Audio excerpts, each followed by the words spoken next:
Kirchhoff current law क्या कहता है कि जंक्शन पे मतलब एक पॉइंट पे जितना वायर करंट लेके आएगा उतना ही वायर करंट लेके जाएगा, जितना लेके आया है उतना ही लेके जाएगा, ये कहता है किरचॉफ करंट लॉ। अब अगर कॉम्प्लेक्स सर्किट देखने को मिला तो बहुत कॉम्प्लेक्स सर्किट भी आते हैं, तो बहुत कॉम्प्लेक्स सर्किट देखने को मिला तो उसके लिए लोग लगाएंगे किरचॉफ लॉ। कौन सा लॉ? तो ये चैप्टर भी बहुत छोटा है और अच्छे खासे 5 से 6 मार्क्स का वेटेज इससे भी क्वेश्चंस बनते हैं पेपर में, तो बहुत छोटा चैप्टर है, बहुत आसान न्यूमेरिकल आसान कॉन्सेप्ट पूछते हैं। हेलो हेलो हेलो हेलो, नमस्ते नमस्ते नमस्ते, होप सो आप सब होंगे अच्छे। तो मैं लेकर आ गया हूं एक और चैप्टर, एक और रिवीजन कैप्सूल, एक नए चैप्टर का, जो है 9th chapter of Maharashtra text book, Maharashtra 12th text book 9th chapter current electricity. इसका रिवीजन कैप्सूल आ गया। इसके पहले हमने इलेक्ट्रोस्टैटिक पे बात की थी। तो ये चैप्टर भी बहुत छोटा है और अच्छे खासे 5 से 6 मार्क्स का वेटेज इससे भी क्वेश्चंस बनते हैं पेपर में, तो बहुत छोटा चैप्टर है, बहुत आसान न्यूमेरिकल आसान कॉन्सेप्ट पूछते हैं, सिर्फ गिन के 3-4 टॉपिक है। तो इस पे भी हम सारे फॉर्मूले से एक बार रिवाइज करेंगे, सारे कॉन्सेप्ट देखेंगे। अगर आपने चैप्टर करके रखा है और आपको लग रहा है कि आप इसको भूल गए हो, तो ये 10-20 मिनट का वीडियो आपको काम आएगा, इसको ब्रश अप करने में, इसके सारे कॉन्सेप्ट और फॉर्मूले को रिकॉल करने में। इसमें हम डेरिवेशन नहीं करने वाले हैं। अगर आप चाहते हो कि आपको मैं पूरा वन शॉट लेक्चर इसका भी प्रोवाइड करूं तो आप कमेंट में बता सकते हो। इस लेक्चर से रिलेटेड डाउट, कोई क्वेश्चन हो तो आप भी आप कमेंट बॉक्स में लिख सकते हो। तो चलिए बिना समय जाया किए शुरू करते हैं। तो करंट इलेक्ट्रिसिटी चैप्टर का नाम है। इसके पहले हमने 11th में करंट इलेक्ट्रिसिटी देखा था, इलेक्ट्रिक करंट थ्रू कंडक्टर। उसमें लोग सर्किट में घूमना देखे थे। उस समय कैसे सर्किट होते हैं? बहुत आसान सर्किट होते थे, जैसे एक बैटरी लगा दिए, एक रेजिस्टर लगा दिए, 2 रेजिस्टर लगा दिए, बहुत सिंपल होते थे सर्किट। अब अगर कॉम्प्लेक्स सर्किट देखने को मिला तो बहुत कॉम्प्लेक्स सर्किट भी आते हैं। तो बहुत कॉम्प्लेक्स सर्किट देखने को मिला तो उसके लिए लोग लगाएंगे किरचॉफ्स लॉ। कौन सा लॉ लगाएंगे हम लोग? किरचॉफ्स लॉ लगाते हैं फॉर कॉम्प्लेक्स सर्किट। अभी किरचॉफ्स ने कितने लॉ दिए थे? किरचॉफ्स ने दिए थे 2 लॉ। दोनों लॉ हम यहाँ पे लगा के देखेंगे क्या कहता है दोनों। पहला होता है केसीएल, दूसरा होता है केवीएल। किरचॉफ्स लॉ पूछ सकते हैं। किरचॉफ्स लॉ में बहुत इजी डेरिवेशंस आते हैं, बहुत इजी न्यूमेरिकल भी आते हैं। तो किरचॉफ्स सर्किट लॉ क्या कहता है? किरचॉफ्स करंट लॉ क्या कहता है? Algebraic sum of current at a junction is 0। तो इनका कहने का मतलब है जितना करंट एक जंक्शन पे, जंक्शन यानी एक पॉइंट, समझ जाओ ये पॉइंट है, इस पॉइंट पे बहुत सारे वायर आ रहे हैं, एक वायर इधर से आया, एक वायर इधर से आया, एक वायर इधर पे आया, जितने वायर करंट लेके आएंगे उतना ही करंट जाएगा। ऐसा नहीं यहाँ पे 10 एम्पियर करंट आया तो वहां से 5 एम्पियर करंट जाएगा। एम्पियर क्या होता है? करंट की ऐसा यूनिट होती है एम्पियर। तो किरचॉफ करंट लॉ क्या कहता है कि जंक्शन पे मतलब एक पॉइंट पे जितना वायर करंट लेके आएगा उतना ही वायर करंट लेके जाएगा, जितना लेके आया है उतना ही लेके जाएगा, ये कहता है किरचॉफ्स करंट लॉ। तो इनका कहने का मतलब है जंक्शन पे अगर हम लोग सारे करंट, जितने भी करंट आ रहे सबको ऐड करेंगे तो उसकी वैल्यू कितनी आनी चाहिए? 0। यानी जितना आया उतना गया, माइनस मतलब 5 आया 5 गया, बचा कितना? मतलब इस पॉइंट पे कुछ नहीं बचेगा, जितना करंट आएगा उतना करंट चले जाएगा। तो जितना करंट आया उतना करंट चलेगा। तो इस पॉइंट पे कितना करंट बचा? 0। तो इस पॉइंट पे करंट नहीं बचता। तो कभी भी ऐसे न्यूमेरिकल आएंगे तो तुमको वायर वगैरह दिया रहेगा, उस पॉइंट पे तुमको उस पॉइंट से कनेक्ट करना रहेगा कि I1 आया, फिर यहाँ पे I2 चलेगा, तो ये क्या हो जाएगा? ये हो जाएगा I1 माइनस I2। ऐसे करना पड़ेगा, मतलब I1 आ रहा था, I2 में बढ़ गया, तो ये नीचे कितना जाएगा? I1 minus I2। तो ऐसे तुमको सॉल्व करना रहेगा। सिर्फ आराम से बुद्धि लगाओगे, आराम से देखोगे कि भाई जितना करंट आ रहा था कितना, एक पॉइंट पकड़ोगे, एक जंक्शन पकड़ोगे, उस जंक्शन पे जितने भी करंट आ रहे सबको ऐड करोगे, उसको इक्वल टू 0 करोगे, फिर जिस करंट की वैल्यू दी है उसको करके फिर उसको इधर पे तुम 3.5 भी कर सकते हो। इससे इधर पे I1 I2 आया, I3 I4 गया, तो I1 प्लस I2 और फिर माइनस I3 माइनस I4 को लिखो क्योंकि जा रहा है ज्यादा, इसलिए उसको माइनस से डिनोट किया। तो I1 प्लस I2 आया और I3 I4 चले गया। तो इसके लिए देखो I1 प्लस I2 आया, I3 I4 चलेगा, तो जितना आया उतना चलेगा, जितना करंट आ रहा है उतना करंट जा रहा है। यही कहता है किरचॉफ्स करंट लॉ। ठीक है, किरचॉफ्स करंट लॉ यानी केसीएल। अभी किरचॉफ ने दूसरा लॉ भी दिया था वोल्टेज के लिए। भाई करंट भी थोड़ी मापना रहेगा अपने को सर्किट में रेजिस्टेंस भी होता है, वोल्टेज भी होता है, बैटरी भी होता है, वो सारी चीजें भी, ईएमएफ वगैरह भी तो मापना रहेगा। तो उसके लिए किरचॉफ ने दूसरा लॉ दिया, किरचॉफ्स वोल्टेज लॉ। तो किरचॉफ्स वोल्टेज लॉ भी सेम वही बात करता है, algebraic sum of potential difference and electromotive force in the closed loop is 0। कैसे? तुम ये लूप है मेरा A B C D, A से चल के आया B पे, तो इसमें जितने भी अपना रेजिस्टेंस रहेंगे, ईएमएफ रहेगा, सबको जोड़ोगे तो कितना आना चाहिए? 0। कितना आना चाहिए? 0। मतलब इस सर्किट में जितने भी बैटरी वगैरह रहेंगे चल के, मतलब तुम घूम के वापस उस पॉइंट पे आ गए तो उस पे इलेक्ट्रोमोटिव फोर्स और पोटेंशियल डिफरेंस कितना हो जाएगा? 0। मतलब ये पॉइंट चला मैं, ये पॉइंट चला घूम के फिर ये पॉइंट पे आ गया, तो वहां पे पोटेंशियल डिफरेंस और ईएमएफ कितना हो जाएगा? वहां पे 0 हो जाएगा। अब ये इसमें एक बात ध्यान में रखना, जैसे मैं ये पे एक सर्किट बना देता हूं, एक सर्किट में आता है। तो मैं तुमको ये सेकंड लॉ का एप्लीकेशन में यहाँ पे व्हीटस्टोन ब्रिज में बताता हूँ। सेकंड लॉ में सिर्फ एक बात ध्यान रखो कि लूप पे चल के वापस आएंगे तो उधर भी कितना हो जाएगा, 0। अब देखो कभी भी तुम करंट आई के साथ चल रहे हो, रेजिस्टेंस में घुसे, करंट आई के साथ चल रहे हो, रेजिस्टेंस में घुसे तो क्या करोगे, करंट और रेजिस्टेंस को मल्टीप्लाई करोगे, करंट और रेजिस्टेंस को मल्टीप्लाई करोगे। और यहाँ पे एक बात लिखी है, करंट के साथ चलोगे तो रेजिस्टेंस को पॉजिटिव होगा। कभी कभी सर्किट में समझो ये अपना सर्किट है, ये अपना लूप है, करंट ऐसे जा रहा हो, तुम ऐसे चलते हो, तुम लूप में ऐसे चलो, लूप तुम्हारा ऊपर, तुम ऐसे चलो, करंट के साथ चलो, करंट के खिलाफ खिलाफ चलो, मतलब करंट के साथ साथ चलो तुम लूप में। जैसे मैं एक लूप बना के दिखाता हूँ आपको, यहाँ पे ये मेरा लूप है ए बी सी डी, जिसमें करंट ऐसे जा रहा है, यहाँ पे मैं एक रेजिस्टेंस बना देता हूँ, आर रेजिस्टेंस। तो अगर मैं करंट के साथ चल रहा हूँ, समझो मैं डी से चल रहा हूँ ऐसे, डी से ऐसे चल रहा हूँ ऐसे, देखो ध्यान से, ऐसे डी से मैं ऐसे चल रहा हूँ, डी से अगर मैं ऐसे चल रहा हूँ, करंट के साथ चल रहा हूँ, तो यहाँ पे क्या लूंगा, माइनस लूंगा, क्या लूंगा, नेगेटिव लूंगा। अगर मैं करंट के साथ चल रहा हूँ तो रेजिस्टेंस के साथ मल्टीप्लाई करके उसको क्या लूंगा, नेगेटिव लूंगा। और बाय चांस मैं करंट के साथ नहीं चल रहा हूं, मैं करंट के खिलाफ चल रहा हूं, मैं करंट ऐसे जा रहा है और मैं इधर डी ए के बजाय मैं ऐसे जाने के बजाय डी सी बी ऐसे ऐसे चल रहा हूं, मैं ऐसे जा रहा हूं, ऐसे जाने के बजाय मैं ऐसे जा रहा हूं। तो जब मैं करंट के खिलाफ जाऊंगा तो उसको क्या लूंगा, प्लस आएगा। करंट के साथ चलूंगा तो रेजिस्टेंस को नेगेटिव लूंगा, और करंट के खिलाफ चलूंगा तो करंट रेजिस्टेंस को पॉजिटिव लूंगा। रेजिस्टेंस और करंट के जो प्रोडक्ट रहेगा उसको मैं नेगेटिव और पॉजिटिव वाइस वर्सा ले सकता हूं। देखो जरूरी नहीं कि तुमको यही मान के चलना है, ये मेरा रूल है कि अगर मैं करंट के साथ चल रहा हूं तो रेजिस्टेंस को नेगेटिव लूंगा, करंट के खिलाफ चल रहा हूं तो उसको पॉजिटिव लूंगा।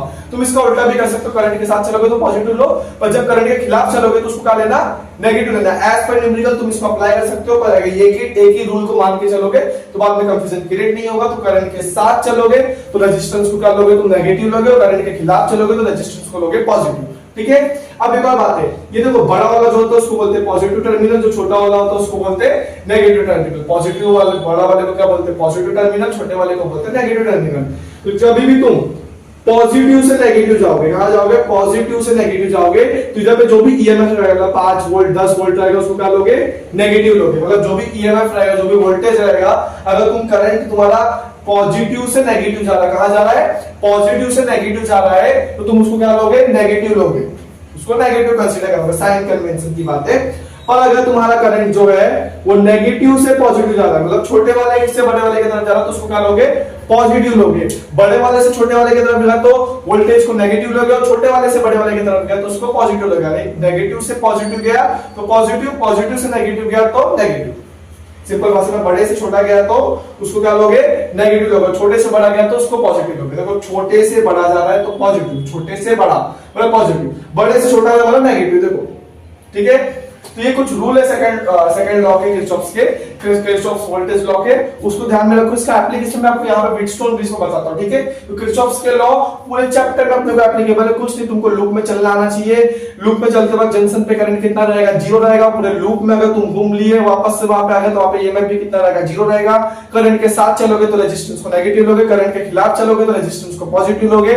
और उसके साथ साथ अगर पॉजिटिव टर्मिनल से नेगेटिव टर्मिनल पे आ रहे हो तो ईएमएफ को नेगेटिव लोगे, और नेगेटिव से पॉजिटिव जा रहे हो, नेगेटिव से पॉजिटिव जा रहे हो तो उसको तुम पॉजिटिव लोगे। ठीक है, इतना समझा। तो व्हीटस्टोन ब्रिज देखो, व्हीटस्टोन ब्रिज भी कुछ नहीं, देखो एक कॉम्प्लेक्स सा सर्किट दिया, तो क्या दिया है, एक कॉम्प्लेक्स सा सर्किट दिया है जिससे ये फॉर्मूला डिराइव होता है बाद में। ठीक है, जिससे क्या डिराइव होता है, ये फॉर्मूला डिराइव होता है। अब इसमें लूप में चलो, देखो यहां से आई करंट आया, फिर बढ़ गया I1 I2 में, I1 I2 में बढ़ गया, फिर I1 करंट यहां पे बढ़ गया IG में, तो IG चलेगा। देखो I1 में से IG चलेगा तो क्या बचा, I1 माइनस IG। देखो ये I करंट आ रहा था, I करंट आया, यहाँ I1 और I2 में बढ़ गया, I1 और I2, ये I करंट था, I1 I2 में बढ़ गया। फिर I1 जो था वो थोड़ा सा अपना पार्ट IG को दे दिया, तो I1 में से IG कम हो गया, तो यहाँ पे क्या आया, I1 में से IG आया। मैं नेमिंग कर दूं P Q R S, P Q R S। ठीक है, तो इधर पे आ गया, इधर पे, तो उसका ये इधर पे आया, इधर पे देखो, इधर पे क्या था, I2 था, और इधर से IG आ गया, देखो IG ऊपर से नीचे आएगा तो यहाँ I2 में मिल जाएगा, बराबर। देखो I था, I इधर पे I1 में गया, I2 में गया, I1 में गया, फिर I1 यहाँ पे थोड़ा सा IG में बढ़ गया, नीचे IG में बढ़ गया, IG में बढ़ गया, तो फिर वहां पे गया I1 में से IG तो चले गया, तो IG को माइनस करना पड़ेगा। यहाँ पे देखो IG नीचे आके किसके साथ मिल जाएगा, यहाँ पे I2 के साथ, किसके साथ मिल जाएगा, I2 के साथ यहाँ पे मिल जाएगा, I2 के साथ यहाँ पे IG आके मिलेगा तो जुड़ जाएगा। वहां पे I1 में से घटा था, यहाँ पे क्या हो जाएगा, ऐड हो जाएगा और फिर दोनों जन इस पॉइंट पे लेंगे तो माइनस आई जी प्लस आई जी, माइनस वन प्लस वन का जीरो, तो माइनस आई जी और प्लस आई जी क्या हो जाएंगे, जीरो हो जाएंगे।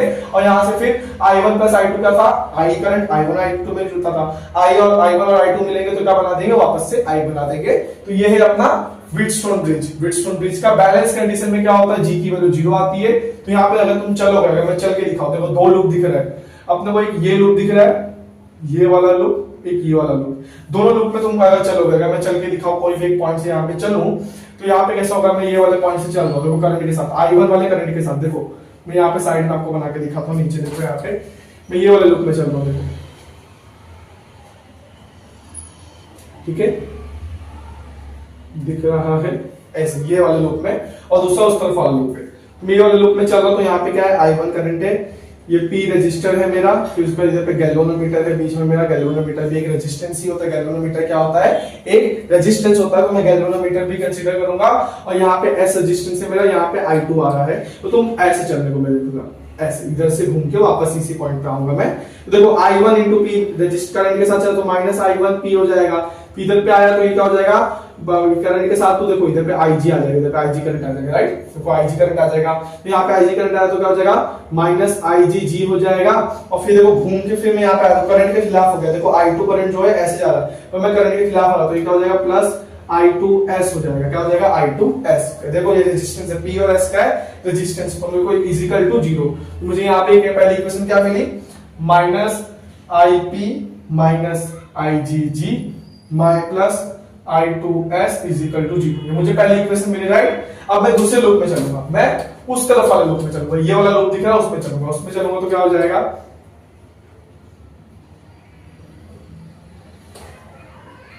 अगर मैं इसमें चला तो क्या हो जाएगा, देखो इसमें भी मैं कोई भी एक पॉइंट कंसीडर करूंगा, यहाँ पे क्या है, ये हो जाएगा I1 माइनस IG करंट बराबर, ये है अपना Q रेजिस्टेंस, और इधर हो जाएगा I2 प्लस IG करंट, और ये हो जाएगा अपना R रेजिस्टेंस। देखो मैं ये वाले लूप से चलना चालू कर रहा हूँ, इधर पे चलूँ, देखो दोनों तरफ से चलूंगा, करंट के खिलाफ ही रहेगा, यहाँ पे IG है, तो मैं यहाँ से चलना चालू कर रहा हूँ, देखो करंट ऐसे आ रहा है, करंट ऐसे आ रहा है, बराबर, करंट ऐसे आ रहा है, मैं ऐसे जा रहा हूं, तो क्या हो जाएगा यहाँ पे I1 माइनस IG, और किससे मल्टीप्लाई करेंगे, रेजिस्टेंस Q से करेंगे मल्टीप्लाई। अगर आपको डेरिवेशन आ रहा हो तो आप ये वीडियो स्किप करके आगे बढ़ सकते हैं, थोड़ा सा मैं किरचॉफ सेकंड लॉ का एप्लीकेशन बता रहा हूं। तो देखो मैं ऐसे जा रहा हूं, करंट ऐसे आ रहा है, तो मैं करंट के खिलाफ हूं, इसलिए मैंने क्या लिया, प्लस लिया, मैंने क्या लिया, प्लस लिया, और करंट को रेजिस्टेंस से मल्टीप्लाई किया, करंट था I1 माइनस IG, I1 में से IG तो नीचे चले गया, फिर मैं घूम के यहाँ आऊंगा, देखो मैं ऐसे जा रहा हूँ, मैं घूम के फिर यहाँ आया, तो यहाँ पे IG करंट था और IG रेजिस्टेंस था, तो क्या माइनस में सेम डायरेक्शन करंट के साथ ही चलो, तो IG इंटू G क्या होता है, देखो कैपिटल G, गैल्वेनोमीटर भी एक टाइप का रेजिस्टेंस होता है, तो करंट को रेजिस्टेंस से मल्टीप्लाई करता है। फिर मैं घूम के फिर यहाँ आया, देखो करंट के साथ हो गया, मैं घूम के फिर यहाँ आया, देखो करंट के साथ ही होना, तो क्या हो जाएगा, minus I2 plus IG multiply में क्या रहेगा, रेजिस्टेंस R बराबर। तो यहाँ पे अगर मैं मल्टीप्लाई कर दूंगा तो क्या हो जाएगा, दूसरी इक्वेशन क्या बन जाएगी, देखो Q इंटू I1 क्या हो जाएगा, माइनस, देखो Q इंटू I1 क्या हो जाएगा, I1Q हो जाएगा, और Q इंटू IG क्या हो जाएगा, माइनस है तो माइनस IgQ हो जाएगा, राइट। इधर पे माइनस IgG पहले से था, माइनस IgG पहले से था, राइट। फिर उसका इधर क्या हो जाएगा, I2 plus IG, minus I2 plus IG, तो माइनस है अंदर जाएगी तो दोनों को माइनस कर देगी, माइनस I2R हो जाएगा, और इधर क्या हो जाएगा, प्लस माइनस से हो जाएगा, देखो माइनस साइन अंदर गई तो I2 को भी माइनस कर दी और IG को भी क्या कर दी, माइनस कर दी, तो यहाँ पे हो जाएगा minus IgG is equal to 0, यहाँ पे हो गया। अब यहाँ पे मैंने एक बात लिखी है कि गैल्वेनोमीटर से जब बैलेंस कंडीशन में गैल्वेनोमीटर से करंट पास करने वाला कितना हो जाता है, 0 हो जाता है। यहाँ पे ये जो IG वाला पार्ट है ये कट जाएगा, यहाँ पे भी जो IgG वाला पार्ट है वो सारे क्या हो जाएंगे, कट जाएंगे, IgG वाले पार्ट क्या हो जाएंगे, सारे कट जाएंगे। तो ऊपर क्या बनेगा अपना, देखो I2S बचा, I1P, तो ऊपर क्या बचा, मैं यहाँ पे नीचे करके दिखाता हूं। जहां पे भी देखो बैलेंस कंडीशन में क्या होता है, गैल्वेनोमीटर से जो करंट पास करता हो क्या हो जाता है, 0 हो जाता है, IG क्या हो जाएगा, 0 हो जाएगा। तो देखो मैंने IG जितने भी थे सबको काट दिया, पहले वाली इक्वेशन जो फर्स्ट इक्वेशन अपनी बनी थी वो क्या हो गई, minus I1P plus I2S is equal to 0, ये पहली इक्वेशन हो गई। दूसरी इक्वेशन क्या हो गई, I1Q minus I2R is equal to 0, बाकी सब तो IG जिधर जिधर थे उधर पे मैंने 0 कर दिया। दो इक्वेशन बनी है, ये माइनस वाले पार्ट को मैं पहले वहां भेज दूं, देखो पहले इक्वेशन में, तो क्या हो जाएगा I2S is equal to I1P बराबर, और दूसरे वाले में देखो माइनस I2 वाले, इसको ये वाले पार्ट को माइनस वाले पार्ट को उधर भेज दे तो क्या हो गया I1Q is equal to I2R। अब मैं कुछ नहीं करूंगा, इन लोगों को डिवाइड करूंगा। क्या करूंगा? डिवाइड करूंगा। I1 वाले को I1 से और ये वाले को इससे, तो देखो दोनों को मैं डिवाइड करूंगा तो क्या हो जाएगा I1P अपॉन I1 के नीचे I1Q is equal to I2S upon I2R। I2 से I2 कटेगा, I1 से I1 कटेगा, तो आ जाएगा P upon Q is equal to S upon R। पूरे व्हीटस्टोन ब्रिज का मैंने डेरिवेशन करा है यूजिंग किरचॉफ्स सेकंड लॉ, यानी किरचॉफ्स वोल्टेज लॉ।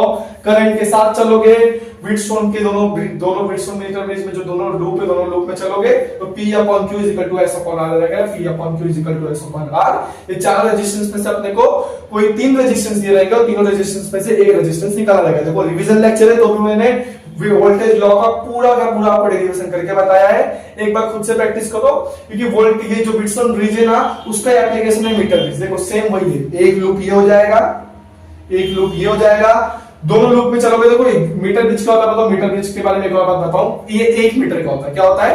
1 मीटर का होता है। इसमें भी बीच में गैल्वेनोमीटर लगा होता है। देखो सेम टू सेम, देखो वही डायग्राम है, देखो ना, देखो एक अननोन रेजिस्टेंस। यहाँ पे भी ये जो वायर होता है ना, वायर तुम लोग बोलेगे वहां पे तो 2 रेजिस्टेंस था, तो भाई एक रेजिस्टेंस ये है, और यहाँ पे जो वायर होता है ना, ये 1 मीटर की स्केल होती है। 1 मीटर यानी 100 सेंटीमीटर की एक स्केल होती है। उस वायर, देखो कोई भी वायर ना, कोई भी मटेरियल है, उसके पास उसका थोड़ा सा रेजिस्टेंस होता है वायर के अंदर। तो यहाँ पे एक रेजिस्टेंस लगा है, यहाँ पे एक रेजिस्टेंस और गैल्वेनोमीटर। देखो ना, एक रेजिस्टेंस, 2 रेजिस्टेंस, गैल्वेनोमीटर। तो सेम वो वाला यहाँ लिए। तो देखो यहाँ पे अपने को ये अननोन रेजिस्टेंस फाइंड करना होगा। तुम लोग प्रैक्टिकल किए रहोगे कॉलेज वगैरह में, तो वहां पे भी तुमको एक अननोन रेजिस्टेंस दिए रहेंगे और मीटर ब्रिज के फॉर्म से तुम उसको कैलकुलेट कर सकते हो, निकालने बोला गया होगा। तो यहाँ पे भी एक वायर है और सामने एक अननोन रेजिस्टेंस है। यहाँ पे भी एक वायर है, सामने क्या है? अननोन रेजिस्टेंस है। तो ये लूप में तुम अगर चलोगे, तुम लोग देखो जैसे मीटर ब्रिज में किया था ना, वैसे एक लूप, ये लूप 1 हो जाएगा, ये लूप 2 हो जाएगा। दोनों लूप में चलोगे तो मालूम पड़ जाएगा। हम लोग कहते हैं गैल्वेनोमीटर से नल पॉइंट फाइंड करते हैं। नल पॉइंट किसको बोलते हैं? बैलेंस पॉइंट या नल पॉइंट। जिस पॉइंट पे गैल्वेनोमीटर से करंट पास करने वाला क्या हो जाएगा? 0 हो जाएगा। जिस पॉइंट पे गैल्वेनोमीटर से पास करने वाला करंट कितना हो जाएगा? 0 हो जाएगा। मैंने यहाँ पे रखा, ये हो गया Lx, और बचा हुआ डिस्टेंस क्या हो जाएगा? पूरा 100 है, ये पूरा 100 है। 100 में से Lx होगा तो बचा हुआ कितना हो जाएगा? 100 में से Lx को हम लोग क्या कर देंगे? माइनस कर देंगे। 100 में से Lx को क्या कर देंगे हम लोग? माइनस कर देंगे। ठीक है, तो ये लूप 1 में चलोगे, लूप 2 में चलोगे तो यहाँ पे तुमको फॉर्मूला बनता हुआ दिखेगा, x upon r is equal to Lx upon Lr। Lx upon Lr। यहाँ पे मैं आपको रेजिस्टेंस का जो 11वीं में हम लोग ने फॉर्मूला पढ़ा था वो बताना चाहता हूँ। Resistance is equal to rho L upon A. Resistance का हम लोग ने 11वीं में फॉर्मूला पढ़ा था। Resistance is equal to rho L upon A. Rho क्या होता है? रो बताता है अपने को रेजिस्टिविटी। क्या बताता है?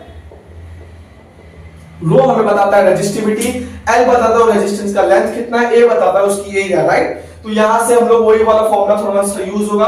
तो मैं बोलोगे भाई यहाँ पे तो आर रेजिस्टेंस आना चाहिए, लेंथ कैसे आ गया? तो हम लोग यही वाला फॉर्मूला यहाँ पे डेरिवेशन में यूज होगा कि जिसमें भाई रो सेम है, एरिया सेम है, वायर का रो सेम होगा, रेजिस्टिविटी भाई यहाँ पे जो मीटर ब्रिज में तुम वायर लगा रहोगे उसका जो रहेगा रेजिस्टिविटी सेम रहेगा, एरिया भी वायर का सेम रहेगा, सिर्फ फर्क क्या रहेगा? उसके लेंथ में। तो एक का लेंथ x मान लोगे और इस साइड वाले का लेंथ क्या मान लोगे? Lr। इसके अपोजिट वाले का क्या मान लोगे? Length Lr। ठीक है, इतनी बात समझी। इसको Lx मानते, इसको क्या मानते? 100 माइनस Lx तो लिखा, पर इसको क्या मानते हम लोग? Lr मान लेते। तो Lx हो गया, ये क्या हो गया? Lr। Opposite x upon r is equal to Lx upon Lr। ये वाला फॉर्मूला इसमें यूज होगा। ठीक है, तो इधर पे एक को Lx मान लेंगे, एक को Lr मान लेंगे, क्योंकि रेजिस्टिविटी यानी मटेरियल सेम है, एरिया भी सेम है, फर्क है तो उनके लेंथ में फर्क है। सेम व्हीटस्टोन मीटर ब्रिज जैसा लूप में चलोगे तो तुम इसको डिराइव कर सकते हो। मीटर ब्रिज 1 मीटर का वायर होता है, इसके ऊपर हम लोग क्या करते हैं? अननोन रेजिस्टेंस फाइंड करते हैं। सेम मीटर ब्रिज जैसा केल्विन्स मेथड भी होता है। सेम डायग्राम है, देखो डिस्प्ले में डायग्राम नहीं बनाया, सेम डायग्राम रहेगा। सी में यहाँ पे अननोन रेजिस्टेंस की जगह गैल्वेनोमीटर आ जाएगा और यहाँ से गैल्वेनोमीटर हट जाएगा, डायरेक्ट जॉकी आ जाती है। क्या डायरेक्ट क्या आ जाती है? यहाँ पे जॉकी आ जाती है। देखो सेम डायग्राम है, सेम डायग्राम है। यहाँ पे मीटर ब्रिज में अननोन रेजिस्टेंस होता है, यहाँ पे गैल्वेनोमीटर होता है। और क्या होता है दूसरी व्यवस्था में? क्या होता है? यहाँ पे कुछ भी नहीं होता है, यहाँ पे डायरेक्ट जॉकी कनेक्ट करता है, यहाँ पे क्या लगा देते हैं हम लोग? गैल्वेनोमीटर। ये होता है केल्विन्स का। देखो अननोन रेजिस्टेंस से गैल्वेनोमीटर लगा दिए तो ये Lg हो जाएगा, ये हो जाएगा 100 माइनस Lg, 100 माइनस Lg। ठीक है, तो ये केल्विन्स मेथड भी तुमको पूछ सकता है। केल्विन्स मेथड में हम लोग गैल्वेनोमीटर का रेजिस्टेंस निकालते हैं और मीटर ब्रिज में हम लोग क्या करते हैं? अननोन रेजिस्टेंस निकालते हैं। एक में गैल्वेनोमीटर का रेजिस्टेंस, एक में अननोन रेजिस्टेंस। ठीक है, इतना समझा। तो यहाँ पे अपना व्हीटस्टोन ब्रिज भी खत्म होता है, किरचॉफ्स लॉ, और किरचॉफ्स लॉ पे ही पूरा चैप्टर बेस है। अगर तुमको लूप में चलने आ गया तो ये चैप्टर तुम फोड़ सकते हो, सारे न्यूमेरिकल को निकाल सकते हो। ठीक है, तो व्हीटस्टोन ब्रिज हो गया। अब आगे बढ़ते हैं पोटेंशियोमीटर पे। पोटेंशियोमीटर करता है, पोटेंशियोमीटर क्या करता है, पोटेंशियोमीटर पोटेंशियल डिफरेंस को मेजर करता है। पोटेंशियोमीटर क्या करता है, पोटेंशियल डिफरेंस। ईएमएफ होता है ना, ईआई, जो बैटरी होती है 5 वोल्ट की बैटरी, 10 वोल्ट की बैटरी, उसको मेजर करने का काम कौन करता है, पोटेंशियोमीटर। इसके अलग अलग कंडीशन देखो, पहले यहाँ पे देखो जब नॉर्मली दो ईएमएफ को मैंने जोड़ दिया तो क्या रहेगा, E1 बाई E2 क्या रहेगा, उसके लेंथ के बराबर रहेगा। E1 बाई E2 किसके बराबर रहेगा, उसके पर्टिकुलर लेंथ के बराबर। यहाँ पे पोटेंशियोमीटर का लॉ भी पूछ सकता है, पोटेंशियल डिफरेंस का। पोटेंशियोमीटर का प्रिंसिपल क्या होता है कि टेम्परेचर कांस्टेंट होना चाहिए, करंट कांस्टेंट होना चाहिए, सारी बातें तुमको पूछ सकता है। ठीक है, तो यहाँ पे पोटेंशियोमीटर क्या होता है, इंडिविजुअल सेल को डायरेक्टली कनेक्ट कर दे तो क्या होगा, E1 अपॉन E2, उसका जो EMF है E1 upon E2 is equal to L1 upon L2। जब इंडिविजुअली को डायरेक्टली कनेक्ट कर दिया, यहाँ पे एक सम मेथड होता है। सम मेथड में क्या करते हैं, पॉजिटिव नेगेटिव, नेगेटिव को पॉजिटिव से, नेगेटिव को पॉजिटिव से कनेक्ट किए, मतलब अपोजिट को कनेक्ट किए एक साथ, तो E1 प्लस E2 होता है। क्या होता है, E1 प्लस E2 होता है जब नेगेटिव को पॉजिटिव से कनेक्ट कर देंगे। पर जब नेगेटिव नेगेटिव को कनेक्ट करेंगे या पॉजिटिव पॉजिटिव को कनेक्ट करेंगे तो क्या होता है, E1 माइनस E2 होता है। और जब एक नेगेटिव नेगेटिव पॉजिटिव पॉजिटिव, मतलब एक डिफरेंस वाले को, एक नेगेटिव नेगेटिव वाले को, दोनों को कनेक्ट किया, यहाँ पे एक नेगेटिव पॉजिटिव को कनेक्ट किया, दोनों को मैंने एक साथ कनेक्ट कर दिया, एक नेगेटिव पॉजिटिव को, एक पॉजिटिव नेगेटिव को। जब मैंने दोनों को एक साथ कनेक्ट कर दिया तो मेरा फॉर्मूला कुछ ऐसा बन के आता है। इसका भी एक छोटा सा डेरिवेशन है, इन्वर्ट इंटू कंपोनेंट यहाँ पे लगता है, छोटा सा डेरिवेशन है। तो डायरेक्टली इस पे बहुत बार अच्छा खासा पीवाईक्यू में क्वेश्चंस पूछा है। E1 upon E2 is equal to L1 plus L2, और नीचे आ जाएगा L1 माइनस L2, दोनों का EMF का लेंथ दिया रहेगा और तुमको उसको निकालना रहेगा। तो EMF और लेंथ से पोटेंशियोमीटर का फॉर्मूला बन जाएगा। पोटेंशियोमीटर का भी डायग्राम है, पोटेंशियोमीटर का डायग्राम कुछ ऐसा रहता है, ऐसा कुछ पोटेंशियोमीटर का डायग्राम रहता है, तुम्हारे टेक्स्ट बुक में दिया है पोटेंशियोमीटर का डायग्राम। तो पोटेंशियोमीटर का भी डायग्राम है। पोटेंशियोमीटर में लेंथ होती है, हम लोग जॉकी कनेक्ट करते हैं, जॉकी कनेक्ट करके क्या निकालते हैं, L1 निकालते हैं और L2 निकालते हैं। ठीक है, तो पोटेंशियोमीटर जो होगा, जो पोटेंशियल डिफरेंस मेजर करने के लिए ध्यान में रखता है। पोटेंशियोमीटर का प्रिंसिपल देख लेना कि टेम्परेचर कांस्टेंट होता है, करंट कांस्टेंट होता है, उसका प्रिंसिपल देख लेना। और ये तीन जो फॉर्मूले दिए हैं, ये वाला फॉर्मूला मोस्ट इंपोर्टेंट है। सम मेथड, डिफरेंट मेथड, उसका हम लोग को डेफिनेशंस वगैरह भी पूछ सकते हैं। पोटेंशियोमीटर क्या, उसका प्रिंसिपल क्या है। अब इस चैप्टर के आखिरी पड़ाव पे चले, जिसको बोलते हैं गैल्वेनोमीटर। देखो गैल्वेनोमीटर तुम लोगों ने प्रैक्टिकल्स वगैरह में यूज किया होगा। गैल्वेनोमीटर होता है करंट को डिटेक्ट करने के लिए और छोटे मोटे करंट में मिली एम्पियर वाले करंट को मेजर करने के लिए भी होता है, पर ज्यादा एरर शो करता है। पता है गैल्वेनोमीटर क्या होता है, करंट को डिटेक्ट कर लेता है, डिटेक्ट तो आसानी से कर लेता है, और छोटे मोटे करंट को मेजर भी कर लेता है। पर उसके साथ साथ ना वो बहुत सारा, अगर बड़ा करंट उसको मेजर करने देंगे तो बहुत एरर शो करता है, क्योंकि उसके अंदर क्या होता है, रेजिस्टेंस। तो हम लोग क्या करेंगे, गैल्वेनोमीटर से एमीटर बनाएंगे और गैल्वेनोमीटर से वोल्टमीटर बनाएंगे। लास्ट ईयर एमीटर और वोल्टमीटर का डिस्टिंग्विश पूछा था, तो उसको भी करके जाना, डिस्टिंग्विश बिटवीन जितने होते हैं। ठीक है, एमीटर क्या करता है, एमीटर मेजर करता है करंट को, क्या करता है, करंट को मेजर करता है, मेजर करंट, अच्छे से बड़े बड़े करंट को मेजर करता है। भाई कैसे, मतलब अगर गैल्वेनोमीटर को हम एमीटर बना रहे हैं, गैल्वेनोमीटर ज्यादा करंट, बड़े करंट को मेजर नहीं कर पा रहा था, पर एमीटर कर देता है। ऐसा क्यों, क्योंकि उसके अपोजिट हम लोग लगाते, देखो कभी भी सीरीज में कोई भी रेजिस्टेंस को लगाओगे तो रेजिस्टेंस बढ़ा देता है। रेजिस्टेंस को सीरीज में लगाओगे तो R1 प्लस R2 करता है, याद आया, resistance in series, resistance in parallel. कभी भी रेजिस्टेंस को हम लोग सीरीज में लगा देते हैं, जैसे एक रेजिस्टेंस को मैंने दूसरे रेजिस्टेंस के साथ लगा दिया, R1 और R2 को मैंने लगा दिया, तो क्या होता था, सीरीज टोटल रेजिस्टेंस कितना होता, net resistance R1 plus R2। तो रेजिस्टेंस को कभी भी सीरीज में लगाओगे तो वो बढ़ जाएगा, और रेजिस्टेंस को हम लोग पैरेलल में लगाएंगे तो वो घट जाएगा। तो स्मॉल रेजिस्टेंस, एकदम स्मॉल रेजिस्टेंस हम लोग क्या करते हैं, इसको पैरेलल में लगाते हैं। तो स्मॉल रेजिस्टेंस को हम लोग शंट बोलते हैं, शंट को क्या करते हैं, पैरेलल में लगाते हैं, और बहुत स्मॉल रेजिस्टेंस होता है। स्मॉल रेजिस्टेंस पे करके क्या हो जाता है, स्मॉल रेजिस्टेंस क्या कहता है, पैरेलल में लगा देंगे तो गैल्वेनोमीटर का रेजिस्टेंस क्या कर देता है, घटा देता है, बहुत घटा देता है, ऑलमोस्ट जीरो कर देता है। क्यों बताओ, एमीटर को करंट को मापना है और रेजिस्टेंस क्या करता है, करंट को रोकता है। तो अगर हमको ऐसा कोई डिवाइस चाहिए, हमको गैल्वेनोमीटर को ऐसे चेंजेस करने हैं कि वो करंट को ना रोक पाए, जितना करंट ले पाएगा उतना करंट हमको दिखा पाएगा।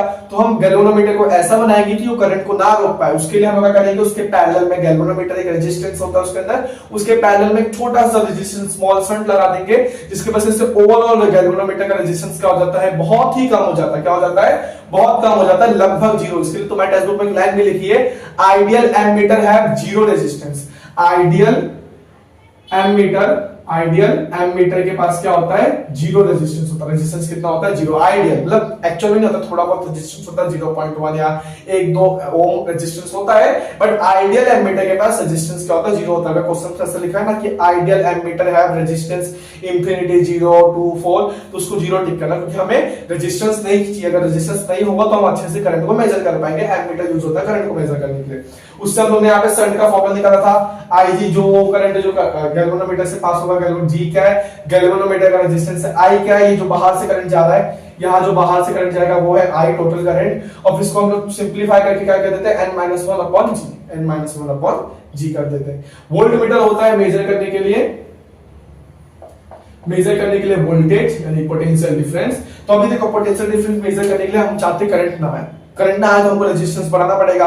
और मैंने पहले बोला जब भी सीरीज में कोई भी चीज कनेक्ट होती है, रेजिस्टेंस को हम लोग सीरीज में कर देते हैं तो रेजिस्टेंस को बढ़ा देता है, रेजिस्टेंस को पैरेलल कर देंगे तो उसको क्या कर देगा, घटा देगा। रेजिस्टेंस को सीरीज में करेंगे तो बढ़ा देगा, रेजिस्टेंस को पैरेलल करेंगे तो घटा देगा। तो रेजिस्टेंस को हम लोग क्या कर देते हैं, यहाँ पे हमको बढ़ाना है, हम नहीं चाहते करंट आए, हमको सिर्फ पोटेंशियल डिफरेंस से काम है, तो हम क्या करेंगे, करंट को नहीं आने देंगे। करंट को नहीं आने देंगे तो हमको क्या करना पड़ेगा, रेजिस्टेंस को बढ़ाना पड़ेगा। तो हम क्या करेंगे, रेजिस्टेंस को सीरीज में लगा देंगे। एक अननोन रेजिस्टेंस x को मैंने क्या किया, गैल्वेनोमीटर वाले रेजिस्टेंस के साथ सीरीज में लगाया।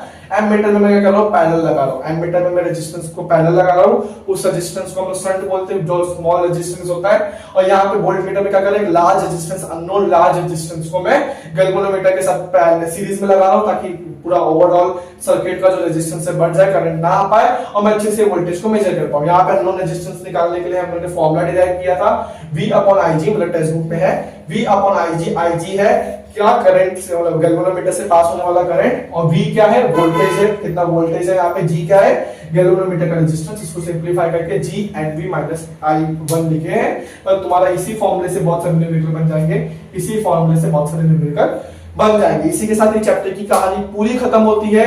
किरचॉफ्स के लॉ अगर आ गए तो आगे तुमको इसमें भी किरचॉफ्स का लॉ मतलब लूप में चलना है, इधर भी तुमको लूप में चलना है, इसमें भी तुमको पोटेंशियोमीटर के डेरिवेशंस करोगे, उसमें भी तुम्हें लूप में चलना रहेगा। व्हीटस्टोन ब्रिज में तुम्हें एक डेरिवेशन करके भी दिखाया, पूरा लूप में चलना है। तो ये किरचॉफ्स के दोनों लॉ टिप पे अगर तुमको उस पर प्रैक्टिस आ गया तो तुम व्हीटस्टोन कर सकते हो। व्हीटस्टोन के दो एप्लीकेशन है, मीटर ब्रिज और केल्विन्स मेथड। फिर पोटेंशियोमीटर पे आओगे तो उसमें रैंडमली कनेक्टेड है, फिर उसका सम मेथड, डिफरेंट मेथड वाला डेरिवेशन बहुत इंपॉर्टेंट है, बहुत बार पूछा है सम मेथड, डिफरेंट मेथड, ये फॉर्मूला डिराइव करने के लिए, और इस फॉर्मूले पे न्यूमेरिकल भी पूछता है। ठीक है, फिर गैल्वेनोमीटर पे आ जाएंगे तो एमीटर वोल्टमीटर अपने आप में गैल्वेनोमीटर को कन्वर्ट करना, एमीटर में वोल्टमीटर में। शंट क्या होता है, यूजेस ऑफ शंट पूछ लेता है, फिर उसको यहाँ पे वोल्टमीटर, फिर दोनों के बीच में डिस्टिंग्विश एमीटर वोल्टमीटर का लास्ट ईयर पूछा था। तो थोड़ा सा थियोरेटिकल चैप्टर है, पर डेरिवेशन हर एक पेज पे, हर एक टॉपिक पे, एमीटर पे, वोल्टमीटर पे, सम डिफरेंस मेथड का डेरिवेशन, और एक तो चैप्टर बहुत छोटा है, तो इस पे जितने डेरिवेशन है ना प्रैक्टिस करके जो बहुत सिंपल है, सिर्फ तुमको किरचॉफ्स लॉ आएगा तो तुम सारे डेरिवेशन कर सकते हो और न्यूमेरिकल भी कर सकते हो। ज्यादा कॉम्प्लेक्स पावर वाले न्यूमेरिकल यहाँ पे नहीं होते। मिली एम्पियर आ गया तो 10 की पावर -3 वगैरह हमको लगाना रहता है बस। तो सारे शॉर्ट एग्जांपल के न्यूमेरिकल प्रैक्टिस करो, सब अच्छे से डेरिवेशन प्रैक्टिस करो। अगर तुम चाहते हो कि मैं तुम्हें वन शॉट के फॉर्म में ही कराऊं तो कमेंट बॉक्स में जरूर लिख लेना। मिलूंगा ऐसे अगले रिवीजन कैप्सूल के साथ बहुत जल्द, तब तक के लिए थैंक यू। कीप स्टडी, पढ़ाई बहुत अच्छे से करते रहो। All the very best.